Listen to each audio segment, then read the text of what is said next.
Yes. Yes. You have arrived just in time for the most action-packed episode yet of Pennyworth FC.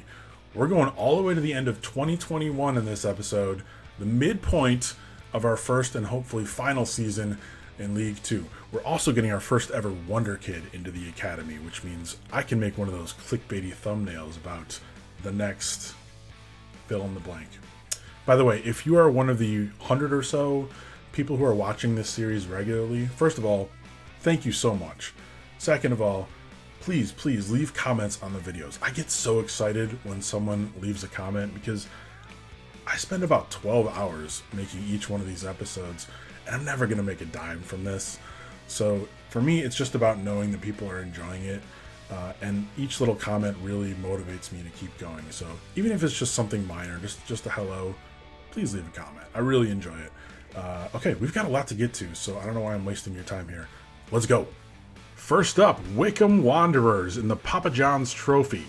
This competition has a group stage, so we are not instantly eliminated if we lose. Wycombe is a high League One team. We get our asses handed to us in this one, 3-0. That was embarrassing. We are not used to getting pushed around like this. On the road at Bradford City, one of the better League Two squads, Pennyworth brings it against the Bantams. Tommy Myers scores twice in a 4-0 victory. That is a nice get-well win. Goalkeeper Patrick McFarlane is worried about his contract. We're not. Ben Jacobs wins Player of the Month for August. Cool. Over in the youth squad, Lecoq is ready to switch from right midfielder to right winger. It does not boost his overall, and his potential range keeps dropping, so I'm starting to worry he might not make it into the senior squad. Mansfield Town arrive at Beagle Bridge for the privilege of watching Ben Jacobs score his usual 2 goals. Hear me and rejoice. You have had the privilege of being saved by the great Titan. Look at this nifty move by Asgard to set up the second one. Ben Chama scores as well, and it ends 3-1 Pennyworth. We head to Rodney Parade to take on Newport County. I love the names of English football grounds, man. They are perfect. 3 minutes in, it's the little guy, Asgard, with a bullet of a header. An hour later, Tommy Myers seals a 2-0 win. We receive word that our top goalkeeper, Stefan Marinovic, has peaked at 69 overall. We kind of expected that. Marinovic departs for his week of international duty with New Zealand, and that means it's old Patrick McFarlane in the net in the EFL Cup at Premier League side Brighton. It's 85 minutes of scoreless football until Alexis McAllister breaks the deadlock. He adds another in extra time just to twist the knife. We hung with these dudes for 85 minutes. Nothing to be ashamed of. Regardless, we are out of the EFL/Carabao Cup. Third place Bristol Rovers visiting Beagle Bridge with their absolutely hideous kits. We had to lead twice and kept giving it up. Tied 2-2, here's the game winner. Aaron Collins puts Bristol up to stay. We ultimately lose 4-2 with just 35% possession of the ball. My hunch was right. Youth player Alex Collins switches from center back to winger, and it boosts his overall rating by 18 points. He was in the wrong position. It's the first of the month, and that's our favorite day because the youth scouts get to show us what they've found. The new guy, Respect the Jeff, hasn't discovered much talent in the US yet. The GRKN has 6 prospects in France. We will sign Gustave Merion, and we'll call him Gus. He's likely to be a defender or a midfielder. And hey, why not? Let's see what's up with the big goalkeeper, 6'4" Sam Boyer. And that wraps up the GRKN's 3-month tour of France. His next assignment will be right here in merry old England. October begins with the trip to 18th place Exeter City. And I don't know what Marinovic was up to during his trip to New Zealand, but how do you let that one in? We tie it up almost immediately, but early in the second half, Exeter goes up to stay on a well-placed shot by Matt J. We lose 2-1. We're rotating the squad for the next Papa John's Trophy match against Sheffield Wednesday, and the sim doesn't like that. We lose 4-2. The media says we've been, quote, scratching around for form lately. That's a quote we're definitely going to use to get pissed off. We're tied for first as we welcome in 9th place Salford City. Jack Peak steals it to set up the first of 2 Ben Jacobs goals. Ben Chama nets the third, and late going, it's Joe McFadden with a beauty to make the final score 4-0. We need some depth in the midfield, so Al Odermatt is coming up to the senior squad despite his limited potential. He'll never be a star, but he can be useful for a while. Next, we visit Leyton Orient, who are climbing their way back to prominence after a disastrous run of relegations. No goals in the first half, but in the second it becomes apparent only one of these teams has a Ben Jacobs. He nets 2 goals within 4 minutes, and that is all we need for a valuable road win. Our staff believes Jacobs has reached his potential at 67 overall, which is fine because he's awesome. We're in first place on goal difference. Things are tight at the top of the table. Everything goes right for us on the road at Oldham Athletic. A special night for Connor Mason as he scores a hat trick to put us up 3-0. But here's the real filthy one. Look at this pass by the newly promoted Al Odermatt.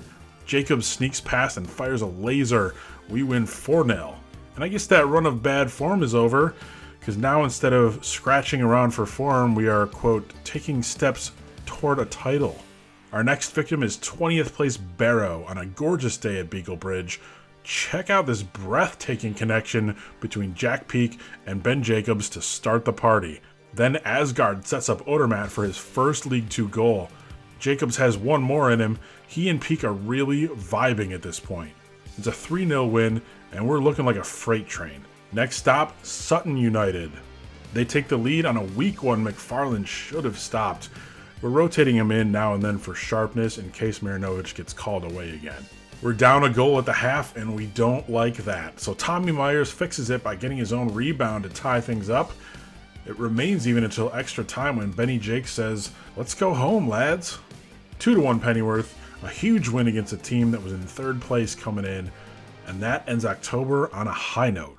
In the Youth Academy, Tamer El-Sayed gains 7 rating points by switching from center mid to right wing. Unfortunately, his potential is dropping like a president's approval rating. Best day of the month arrives, and Respect to Jeff is still only bringing us 3 new players, plus Joe James left over from last time. Fortunately, Jared Collins and Joseph Palmer look pretty decent. We signed both of these American youngsters. Let's see what the GRKN has for us. And it looks like we've got our first true wonder kid. Henry Groves is a name you'll probably be hearing a lot throughout this series. Minimum potential of 78, valued at more than $2 million. Welcome to Pennyworth FC, lad. Stanley Smith and Lewis Wills have high potential too, so let's make it 5 new youth players in one day. And holy mother, Henry Groves is already a 63. He'll be in the senior squad in no time. He arrives as a right midfielder. We're going to move him to winger to take advantage of his speed and his crossing, which is already a 71. Holy Lord, this guy is going to be great. November means it's FA Cup time, the finest and most prestigious of the domestic cup competitions. Round 1 takes us to Nailsworth, home of those carbon-neutral, vegan-friendly Rovers of Forest Green. The big Jamaican Jamil Matt gives them a 1-goal lead. Hope they enjoyed it, because by halftime it's 4-1 us, thanks to a hat trick by Benny Jakes. It ends up 6-2, with Asgard scoring 2 of his own. Youth Academy. Hernan Montenegro gains 6 points by switching from midfielder to striker. He's still pretty low rated at age 17, so his spot might be in jeopardy. Meanwhile, El-Sayed has lost even more potential, so we're going to have to say goodbye to him. We are top of the table by 7 points as we welcome in the 7th place, Harrogate Town. We spot them an early 2-goal lead, but you can't stop the Peak Jacobs Express. We get one back just before the half. Then, in the 81st minute, number 23 for Harrogate just opens the door for Jacobs, who walks right in without even taking his shoes off. We're tied, and it stays that way. Rochdale are in town, and they manage to keep things square going into the second half. One Ben Jacobs hat trick later, it's a 4-1 win for the home team. And the media now loves us, pointing out that we're unbeaten in our last 7 matches. And look here, Ben Jacobs, aka the League 2 Lewandowski, is now scoring almost a goal and a half per game in league play. He remains on pace to break the record for this level. The 6'3" Jared Collins moves to center back and gains 2 rating points in the process. I cannot wait to get this American into the rotation. We're at Port Vale to take on the 9th place team, and I'm having a tough time deciding who does the best job on this magnificent goal. Benchama for launching one of his signature long balls, Asgard for his nifty header to cut it inside, or Al Odermatt for putting the biscuit in the basket. I'm going to go with Asgard based on creativity. Awesome move, and we end up with a 3-1 win. Playing several of our backups at Carlisle now. Just a few minutes in, Sammy Benchama throws himself in for a challenge, and he is down. Benchama cannot continue in this one. Fingers crossed that it isn't something serious, but that doesn't look great. We escape with a 3-2 win thanks to the usual scoring studs, Frederick Slater and Joseph McFadden. The media creepily somehow already know that Benchama will be out for 2 months, and that is such a bummer because Sammy has been playing out of his mind lately. In the Youth Academy, Joseph Palmer gets a 10-point boost by switching to left wing. We host Crawley Town under the lights and give Patrick McFarland a game to keep him sharp.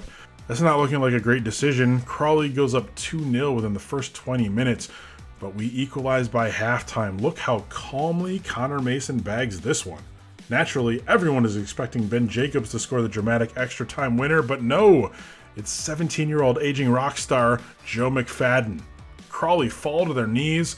They thought they were getting out of here with at least a point, but now we're taking all 3 to end November in style. Undefeated for the month, and we are enjoying our football right now. December arrives, and with it, more teenagers. Respected Jeff is lucky his last report was so good, because this one is not. The GRKN hasn't done much better this month. Only right back Jonathan Nicholson appears worthy of a Pennyworth jersey. We shove Harrogate Town around in the second round of the FA Cup. Jack Peak scores twice. You love to see it. Back to league play, we are 11 points clear of Bristol at the top as we host Colchester. Asgard showing some deft touch on the first goal. Wow, is that pretty. He enjoys it so much he adds a second, and that's all we need to send Colchester packing. We get one of those emails saying, hey, you're going to lose a bunch of players in 6 months if you don't extend their contracts. So it's time to lock in Bradley Randall and Jesse Oakley for 1 more year apiece. Swindon Town should not be overlooked, and we get off on the right foot with a sweet Jacobs goal set up by a Jack Peak spin move in the midfield. Swindon quickly equalize, and the 2 teams hold their shape until the 76th minute. We fall behind with only 15 minutes left, and we need almost all of that time to generate this Tommy Myers equalizer. But it's all for naught. 3 minutes into extra time, the heartbreaker, Anthony Grant lifts one over Marinovic. No points for Pennyworth today. At Northampton, we fall behind in the first half, but instantly equalize through Jack Peak. They regain the lead in the second half, but again, the quick response. Look at Connor Mason fight his way to the goal. We're tied at 2, and we hold on for a draw on the road. Youth Academy update, goalkeeper Idris Ali. Again, that's Idris Ali is getting promoted because why not?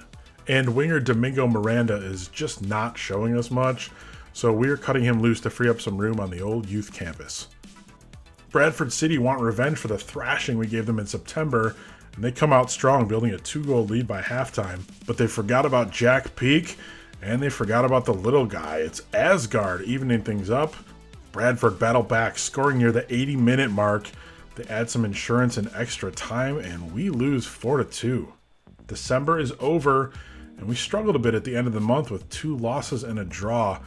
But we're still in first place by a healthy margin, 7 points clear of Bristol Rovers and 12 clear of Leyton Orient. Our goal differential is 29. We've scored 63 goals, but we've also given up 34, which isn't great. Benny Jakes is on pace to break the League 2 scoring record by just 1 goal, which is perfect if you ask me, because we need lots of guys scoring. You never know who could get injured. Here's a look at those stats. Jacobs with 34 across all competitions. Amazing. But look at the other guys who are now contributing. We've got Asgard with 8.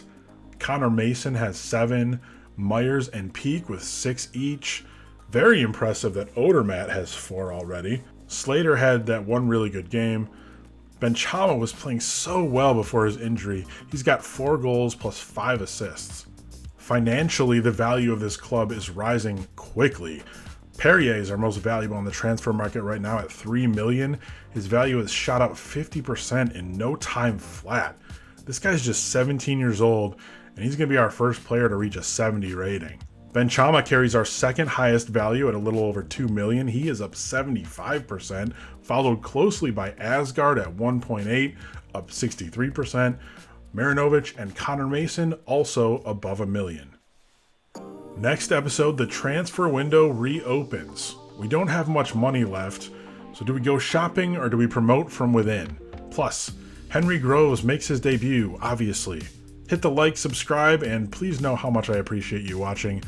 I think we should meet up again next week and have some salads. I mean, heck, Higgins and I are having lunch today. Oh, yes. We're having salads in my office. All right, catch you later, boss. Higgins, see you at lunch, huh? See you later. And scene. I bid you farewell and good luck, morons. Bye.